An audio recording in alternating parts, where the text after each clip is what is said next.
नमस्कार हिंदुओं, ओम नमः शिवाय।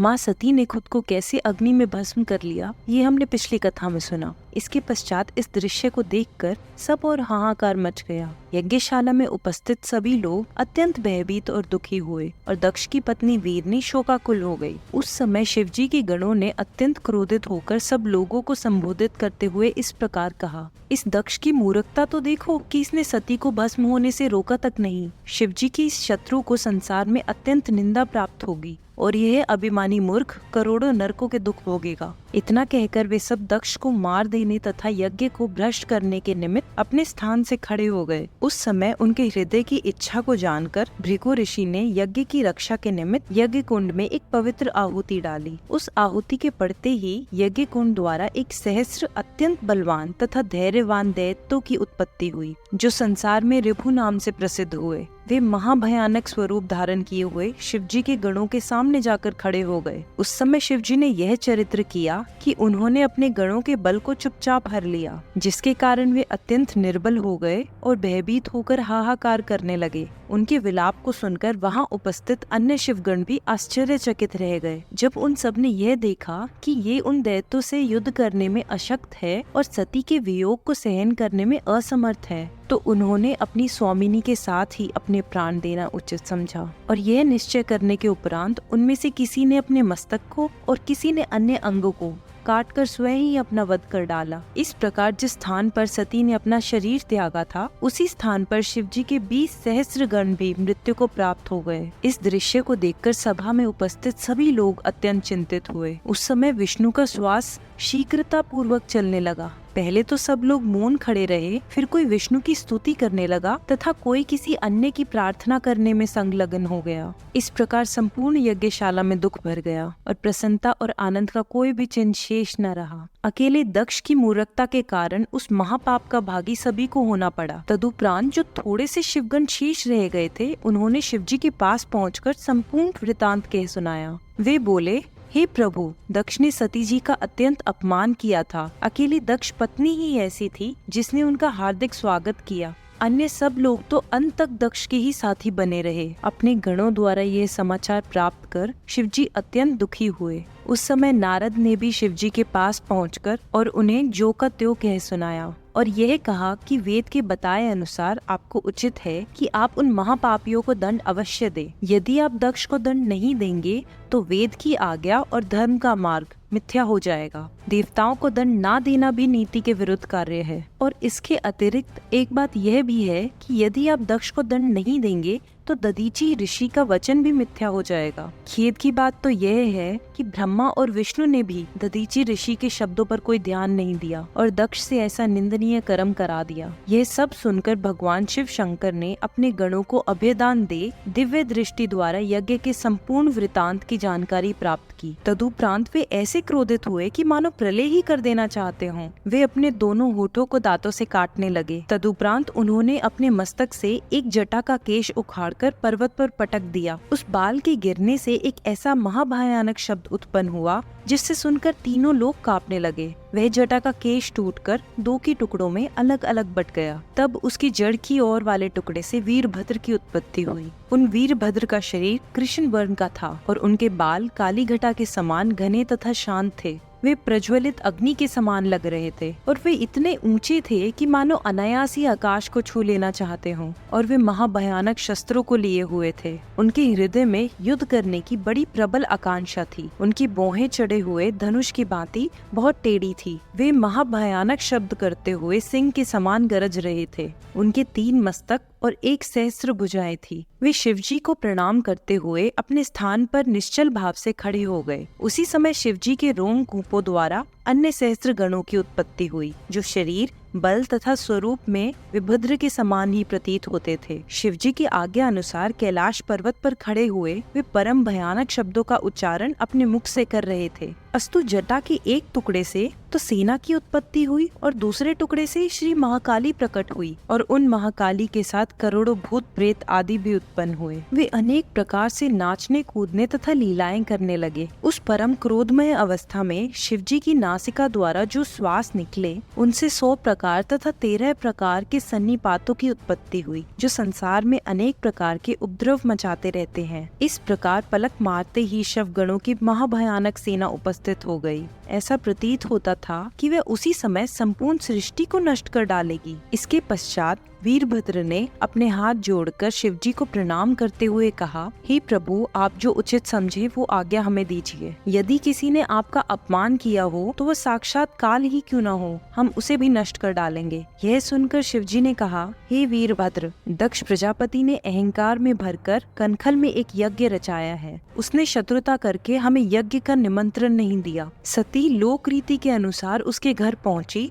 तो उसने उसे भी कुछ न समझा और बहुत से व्यंग्य वचन कहे। दक्ष के अतिरिक्त अन्य लोगों ने भी, जिनमें दक्ष पत्नी सम्मिलित नहीं है, सती का कोई आदर नहीं किया। हमारे ऐसे अपमान को देखकर सती उस यज्ञ में जलकर भस्म हो गई, परंतु किसी ने उन्हें रोका तक नहीं। इसके अतिरिक्त हमारे परम भक्त दतीची ऋषि ने उस सभा को श्राप दिया है कि उन लोगों को शिवजी का अपमान करने का फल अवश्य मिलेगा। अस्तु तुम लोग दक्ष के यज्ञ में जाकर उसे नष्ट कर डालो और हमारा अपमान करने वाले दक्ष का मस्तक काट डालो। और जो भी मेरे परम भक्त हैं, वे सब निराश होकर यज्ञशाला से उठकर चले गए और श्राप दे गए कि यह यज्ञ नष्ट हो जाएगा। अस्तु मैं तुम्हें उन भक्तों का वचन सत्य करने हेतु तुम्हें यह आज्ञा देता हूँ कि तुम गणों को साथ ले निर्भय होकर दक्ष के यज्ञ में जा पहुँचो और किसी प्रकार का कुछ भी विचार न करते हुए जिसको जो उचित हो वह दंड दो। शिवजी की यह आज्ञा सुनकर वीरभद्र ने अत्यंत प्रसन्न हो भयानक स्वर में गर्जना की। तदुपरांत उन्होंने शिवजी की परिक्रमा एवं स्त्रोतों द्वारा स्तुति की और फिर ये करोड़ों गणों की सेना तथा महाकाली को साथ लेकर दक्ष यज्ञ को विध्वंस करने के लिए वहां से चल दिए। रविमर्या नामक सेनापति अत्यंत क्रोध में भरकर अपने साथ 1 करोड़ वीरों की सेना लेकर वीरभद्र के साथ चला। इन सबके साथ ही भगवान महाकाली अपने 9 स्वरूपों के साथ नाचती कूदती चली। उन 9 स्वरूपों के नाम इस प्रकार हैं: काली, कात्यायनी, ईशानी, चामुंडा, मुंडेरमर्दिनी, भद्रकालिका,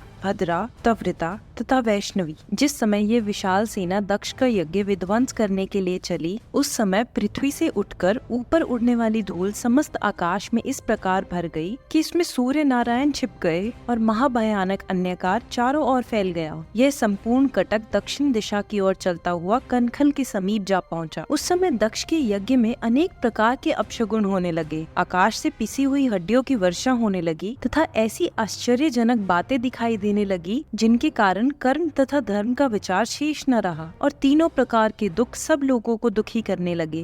डर के मारे उनके मुख से कोई शब्द नहीं निकला। सबके शरीर थर थर कांपने लगे। उस यज्ञ करने वाले दक्ष प्रजापति तथा यज्ञ कराने वाले भृगु ऋषि की आंखें उत्तर दिशा की ओर उठ गई तो उन्होंने देखा कि उधर से भारी धूल उठने के कारण आकाश भर गया है। वे अपने मन में विचार करने लगे कि इस धूल के उड़ने का कारण क्या है, परंतु कोई ठीक बात उनकी समझ में नहीं आई। सभा में उपस्थित सभी लोग आश्चर्य में भरकर एक दूसरे से अनेक प्रकार की बातें करने लगे। उस समय दक्ष की पत्नी वीरनी ने सब लोगों को संबोधित करते हुए कहा, हे सभासदों, तुमने मूर्ख बनकर सती का अनादर किया और उन्हें भस्म होने से नहीं रोका। दक्ष प्रजापति ने शिवजी का घोर अपमान किया है और सती की बहनों के सामने ही सती का भी तिरस्कार किया है। यह सब उपद्रव उसी के ही प्रतिफल है। शिवजी का शत्रु कभी भी आनंद नहीं पा सकता। वह कुछ समय के लिए तो अपने मन को प्रसन्न कर ले, परंतु अंत में उसे नरककामी ही होना पड़ता है। अस्तु तुम लोगों को अपने किए हुए पाप का फल अवश्य मिलेगा। वीरनी के इन शब्दों को सुनकर सभी देवता और मुनियों को अत्यंत भय लगा। दक्ष भी भयभीत होकर विष्णु जी के पास पहुंचकर इस प्रकार कहने लगा, हे विष्णु, आप यज्ञ रूप,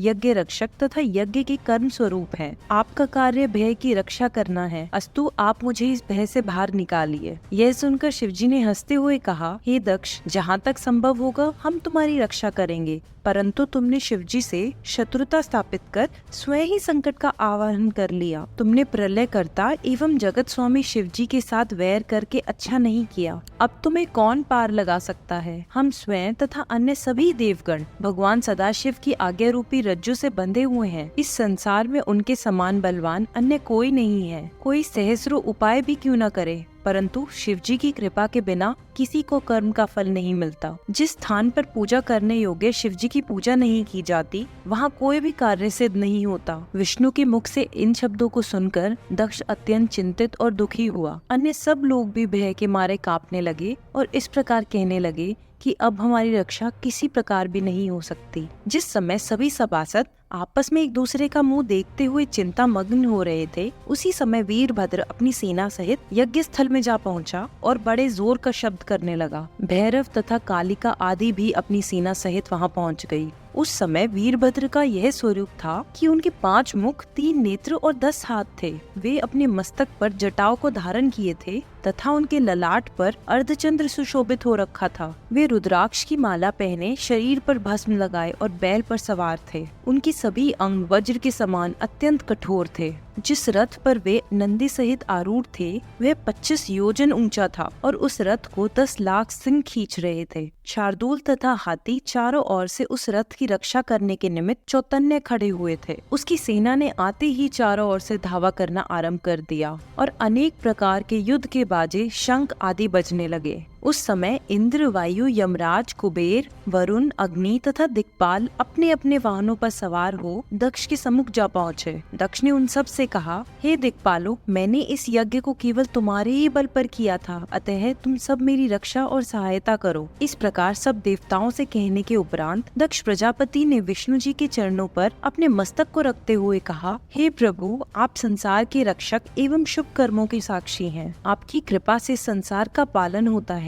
अतः आपको मेरे यज्ञ की रक्षा करनी चाहिए। और यह सुनकर विष्णु जी ने उत्तर दिया, हे दक्ष, जहाँ तक हमारा अधिकार है और जहाँ तक हम में शक्ति है, वहाँ तक हम तुम्हारे यज्ञ की रक्षा अवश्य करेंगे, परंतु तुम्हारे कर्मों का स्मरण कर हमारी बुद्धि को आश्चर्य होता है। ब्रह्म स्वरूप शिव जी के क्रोध से तुम्हारी कौन रक्षा कर सकता है? अस्तु उस शिव नामधारी ईश्वर से विरोध कर कभी हित साधन नहीं हो सकता। ये शिव जी तीनों गुणों से युक्त होने पर भी परम पवित्र हैं। अतः उचित है कि तुम उन्हीं शिव जी की शरण में जाओ, जिससे तुम्हारा ये यज्ञ संपन्न हो सके। इस प्रकार दक्ष और विष्णु की बातें हो रही थी कि वीरभद्र की सेना चारों ओर इस प्रकार घिर आई मानो कोई समुद्र घिर घिर कर आकाश की ओर बढ़ रहा हो। उस समय सेना के सेनापतियों ने दक्ष तथा विष्णु की बातों को ब्रह्म ज्ञान व ज्ञान की बातें करते हुए सुना तो वे हंस पड़े। उस समय गणों को युद्ध करने के उग्रवत देखकर इंद्र ने अपना वज्र उठा लिया और यह इच्छा की कि मैं शिव गणों से युद्ध करूं। इंद्र युद्ध करने के लिए सामने आए। शिवजी के गण हर हर का घोष करते हुए उनके सम्मुख जा पहुँचे। इंद्र की सेना शिव गणों से युद्ध करने लगी। उस युद्ध में असी, शूल, तोमर, बाण आदि अस्त्र शस्त्र का प्रयोग होने लगा। सभी योद्धा उस युद्ध में अपनी वीरता का अधिकारण प्रदर्शन करने लगे। जिस समय शिवगणों ने अपनी वीरता को प्रकट किया, उस समय इंद्र की सेना को पराजित होते हुए देखकर भृगु ऋषि ने उच्चाटन मंत्र का जाप करके वीरभद्र की सेना को अशक्त बना दिया। तब इंद्र की सेना ने उन्हें अत्यंत दुखी करके सहस्रों योद्धाओं को जान से मार डाला। उस अयाचित विपत्ति को देखकर शिव के गण भयभीत होकर भागने लगे और इंद्र की सेना विजयी हुई। शिव गणों की हार का मुख्य कारण यही था कि इस प्रकार शिवजी ने ब्राह्मण की श्रेष्ठता को सम्मान दिया था। अस्तु जब वीरभद्र ने यह देखा कि उनकी सेना हार कर भाग रही है, तब वे भूत प्रेतों आदि को पीछे कर स्वयं आगे बढ़ाए और जो बड़े बड़े सेनापति योद्धा बैल पर सवार थे वे भी उनके साथ आगे आकर खड़े हुए। तदुपरांत उन्होंने अपने हाथों में त्रिशूल लेकर इंद्र के साथ महाभयानक युद्ध किया। उन प्रहारों से घायल होकर देवता आदि भयभीत हो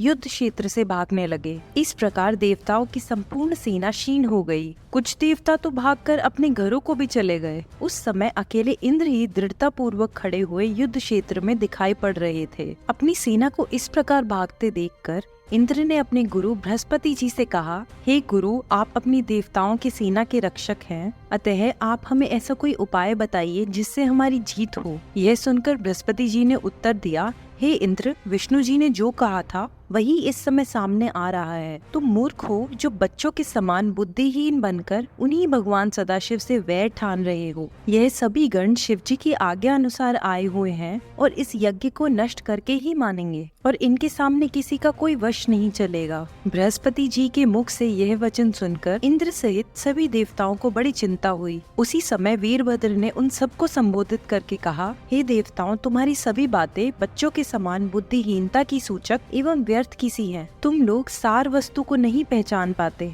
अस्तु इस यज्ञ में जो देवता भाग लेने के लिए आए हैं वे सब मेरे समीप आकर यज्ञ का भाग ले जाएं। यह कहकर वीरभद्र ने एक बार फिर इंद्र, अग्नि, कुबेर, वरुण, सूर्य, चंद्र आदि देवताओं को संबोधित करते हुए कहा, हे देवताओं, तुम सब मेरे समीप आकर अपना अपना भाग ले जाओ। मैं तुम्हें सुख पहुंचाकर ऐसा प्रसन्न करूंगा कि तुम्हें सदैव के लिए भगवान सदाशिव की महिमा का ज्ञान प्राप्त हो जाएगा। इतना कहकर वीरभद्र अत्यंत क्रोधित होकर बाण वर्षा करने लगे। उनके तीक्ष्ण बाणों के प्रहार ने इंद्र के शरीर को घायल कर दिया। जब उन्होंने यह अनुभव किया कि वीरभद्र पर ये किसी प्रकार विजय प्राप्त नहीं कर सकते, तो वे सब देवताओं के साथ भाग खड़े हुए। यह दृश्य देखकर सब ऋषि मुनि अत्यंत भयभीत हो विष्णु की शरण में गए और उन्हें प्रणाम करके इस प्रकार कहने लगे, हे प्रभु, हम सब आपकी शरण में आए हैं। अस्तु आप दयालु होकर हमारी रक्षा करें। उन ऋषि मुनियों की प्रार्थना को सुनकर श्री विष्णु जी भी अस्त्र शस्त्र लेकर युद्ध करने की इच्छा से वीरभद्र के सम्मुख जा खड़े हुए। जब वीरभद्र ने अपने सामने खड़े हुए विष्णु जी को देखा तो उन्हें पुकारते हुए इस प्रकार कहा, हे विष्णु, तुम यहाँ किस लिए आए हो? तुम दक्ष के रक्षक बनकर अपने तेज और प्रकाश को नष्ट कर देने के लिए क्यों तुले हुए हो? तुमने सबसे बड़ी गलती तो यह की कि इंद्र को साथ लेकर इस यज्ञ में अपना भाग ग्रहण करने के लिए चले।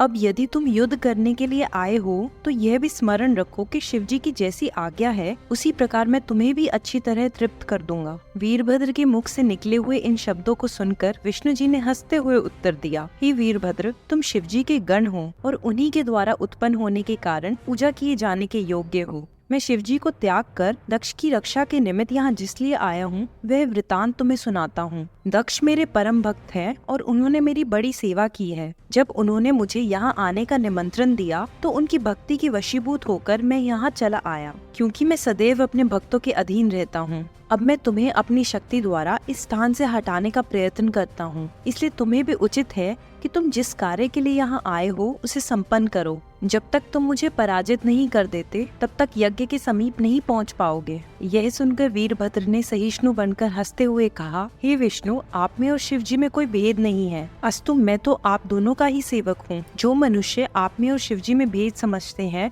उन्हें घोर दुख उठाना पड़ता है। फिर भी मैं आपको ये बता देना चाहता हूँ कि मुझे भगवान सदाशिव की आज्ञा का पालन करना है। अस्तु यदि मैं आपको कोई कष्ट पहुँचाऊं तो उसमें मेरा कोई दोष नहीं होगा। ये सुनकर विष्णु जी बोले, हे वीरभद्र, तुम निश्चिंत होकर हमारे साथ युद्ध करो। इस युद्ध में तुम अवश्य ही विजयी होंगे। जब हम तुम्हारी चोट से घायल होकर अपने लोक को लौट जाएं, उस समय तुम जो उचित समझो वही करना। और यह सुनकर वीरभद्र ने अपना हथियार उठा लिया। उस समय युद्ध के बाजे बजने लगे तथा विष्णु जी ने भी अपना शंख फूंककर संपूर्ण संसार में हाहाकार मचा दिया। और जो लोग युद्ध क्षेत्र से भाग गए थे वे भी फिर लौट आए। इंद्र आदि देवता विष्णु जी के साथ रहकर फिर से अपने पराक्रम का प्रदर्शन करने लगे। इस प्रकार घंघोर संग्राम आरंभ हो गया। इंद्र के साथ नंदी ने युद्ध करना प्रारंभ किया। अनल के साथ मुनिभद्र का युद्ध होने लगा। उस समय इंद्र ने अपने हाथ में वज्र लेकर नंदी के ऊपर प्रहार किया और नंदी ने क्रोधित होकर अपने त्रिशूल को इंद्र के ऊपर चलाया। उस चोट से घायल होकर इंद्र पृथ्वी पर गिर पड़े और मूर्छित हो गए। परंतु कुछ देर बाद जब उन्हें होश आया तो वे पुनः युद्ध करने लगे। इधर तो ये बड़े बड़े सेनापति परस्पर युद्ध करने में प्रवृत्त थे। उधर भैरव अत्यंत क्रोधित होकर योगिनियों को साथ ले देवताओं की सेना में घुस गए और सबको घायल करते हुए उनका रुचिर पीने लगे। फिर उन्होंने अपने स्वरूप को ऐसा भयानक बनाया कि उसे अनेक देवता युद्ध क्षेत्र से भाग खड़े हुए। जो देवता खड़े रहे वे उनके तेज तथा प्रकाश को देखकर अत्यंत भयभीत हो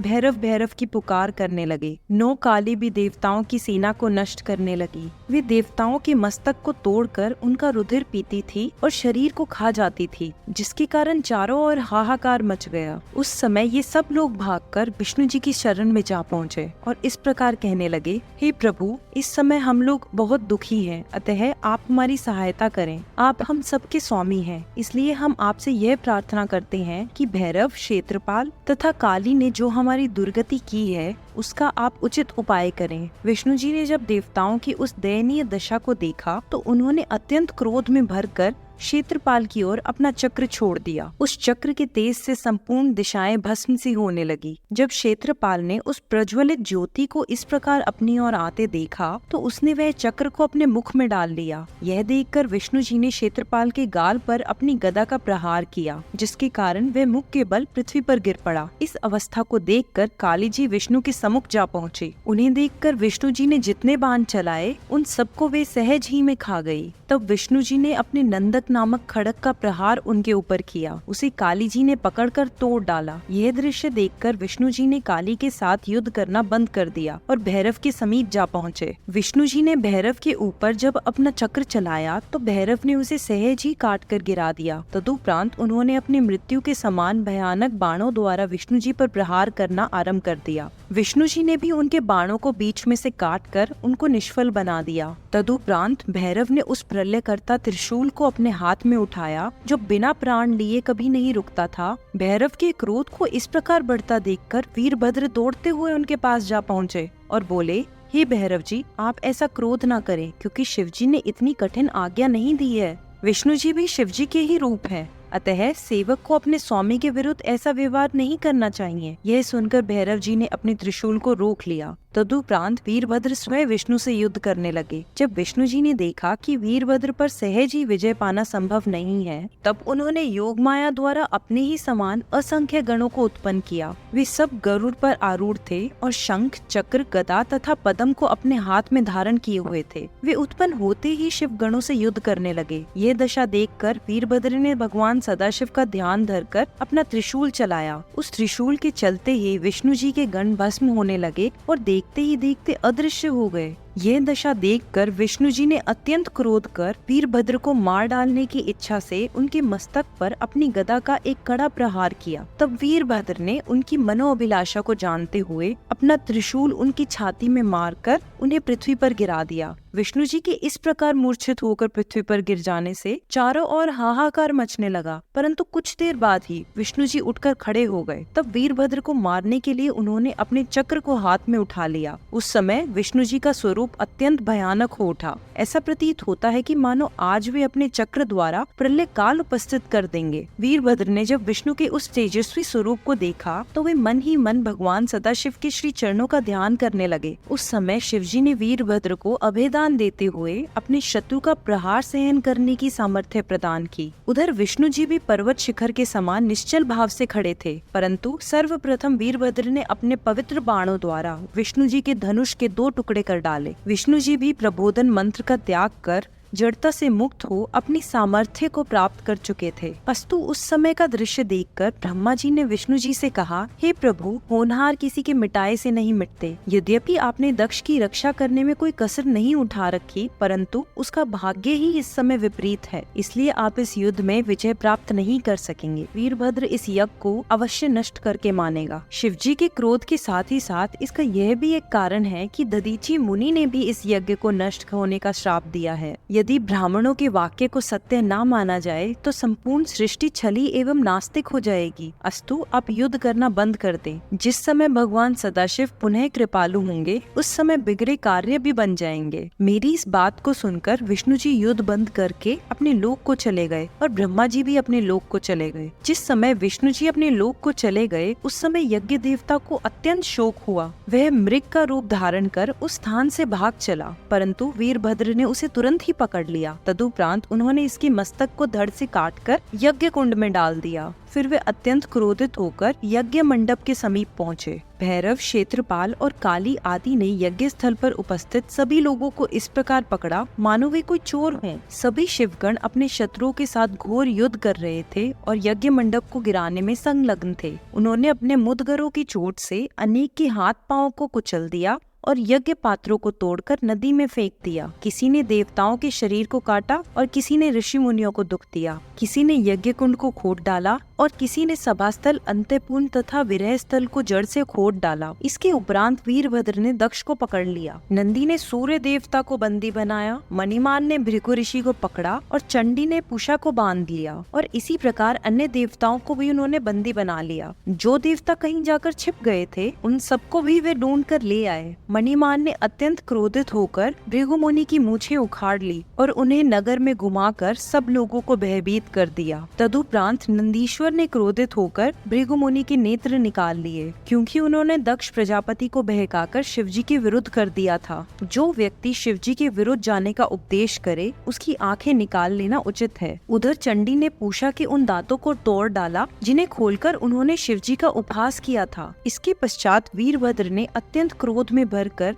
दक्ष प्रजापति को पृथ्वी पर पटक दिया और उसकी छाती पर पांव रखकर उसका सिर काट डालने की इच्छा की, परंतु अनेक हथियारों का प्रयोग करने पर भी वे न तो दक्ष का मस्तक ही काट सके और न उन्हें कोई चोट पहुंचा सके। यह दशा देखकर वीरभद्र ने शिवजी का ध्यान किया और उस ध्यान अवस्था में उनसे आज्ञा प्राप्त की कि दक्ष के सिर को जोर से मरोड़कर तोड़ डाले, और वीरभद्र ने ऐसा ही आचरण किया। तदुपरांत उस कटे हुए मस्तक को यज्ञ कुंड में डालकर जला दिया। फिर अत्यंत क्रोध करके उसके शरीर को काटा और उस कटे हुए शरीर के हिस्सों को कश्यप तथा धर्मराज के हाथों में रख दिया। फिर उन्होंने घृष्णेनी को बहुत दुख दिया और अंगिरा ऋषि को लातों से मारा। फिर जिस प्रकार उन्होंने शांतनु को मारा था उसी प्रकार अन्य ऋषि मुनियों को मार डाला। फिर कश्यप की पत्नी की नाक को उन्होंने अपने नखों से काट डाला, जिसके कारण देवताओं की माता अदिति उस अंग को ही खो बैठी। इस प्रकार जिसके लिए जैसा उचित था वैसा दंड दे दिया। भगवान सदाशिव ने अपना तिरस्कार करने वाले लोगों को